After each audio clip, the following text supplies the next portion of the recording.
So welcome to Redux tutorial और ये है पार्ट 8 जिसमें हम देखने वाले स्टोर और प्रीवियस था पार्ट 7 जिसमें हमने देखा था रिड्यूसर। तो चलिए बढ़ते हैं कोडिंग की तरफ और देखते हैं कि आप कैसे स्टोर को यूज़ कर सकते हैं। तो ये है प्रीवियस कोडिंग जो हमने रिड्यूसर के लिए किया था। आई होप सो आपको इसमें समझ आया होगा कि हमने यहाँ पे क्या परफॉर्म किया है। अब समझते हैं कि स्टोर क्या होता है एक्चुअली। तो बेसिकली यहाँ पे क्या होगा कि जब आप रिडक्स की थियरी हमने डिस्कस की थी कि जब हमने बताया था कि स्टोर का मतलब होता है कि आप सारे अपने जो स्टेट्स है उसको एक ही जगह पे स्टोर करोगे और वहीं से हम सारे ऑपरेशन को परफॉर्म करेंगे। इसीलिए क्या होगा कि हमारे पास एक ही स्टोर होगा और सारे कंपोनेंट बस उसे ही एक्सेस करेंगे। तो मतलब कोई और एंट्री पॉइंट नहीं होगा कि जहाँ से हम स्टेट को एक्सेस कर सकें। तो बेसिकली स्टोर एक सिंपल वर्ड्स में यही है कि कलेक्शन ऑफ स्टेट्स, जिसमें क्या होगा हमारे मल्टीपल स्टेट्स की वैल्यूज़ होगी। अब हमें यहाँ पे एक्चुअली क्या करना है कि जो भी हमारा स्टोर है वो क्या करेगा कि एज अ इनपुट रिड्यूसर को लेगा, क्योंकि रिड्यूसर क्या करेगा कंडीशन के बेस पे स्टेट को अपडेट करेगा। तो उसके लिए हमें क्या करना है कि जब हम स्टोर बनाते हैं तब हमें एज अ पैरामीटर रिड्यूसर को पास करना है। तो मतलब क्या होगा कि रिड्यूसर स्टेट्स को हैंडल करेगा।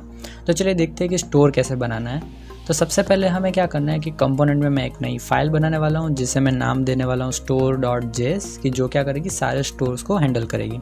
अब जहाँ तक आपको याद है कि हमने दो लाइब्रेरीज इंस्टॉल की थी, जो थी एक रिडक्स और दूसरी थी रिएक्ट रिडक्स।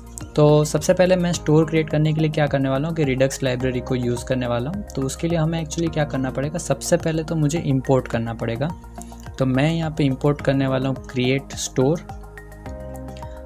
तो यहाँ पे हम लेने वाले क्रिएट स्टोर और वो हम इंपोर्ट करने वाले हैं रिडक्स से।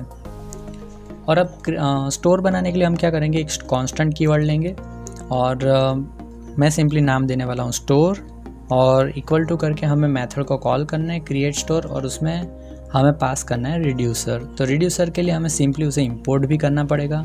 तो मैं सिंपली क्या कर रहा हूँ कि रिड्यूसर को इंपोर्ट कर रहा हूँ और वो हमें मिलेगा कंपोनेंट से।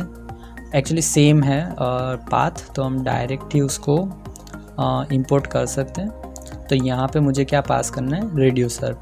मेक श्योर कि आप यहाँ पे राउंड ब्रैकेट ना बनाएं, क्योंकि जब आप राउंड ब्रैकेट बनाते हो तो फंक्शन कॉल हो जाता है और उसकी वैल्यू पास होती है, लेकिन हमें वैल्यू नहीं रेफरेंस पास करना है।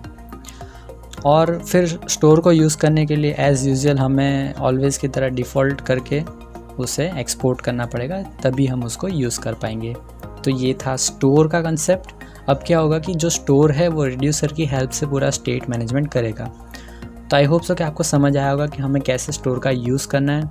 और चलिए मिलते हैं नेक्स्ट वीडियो में।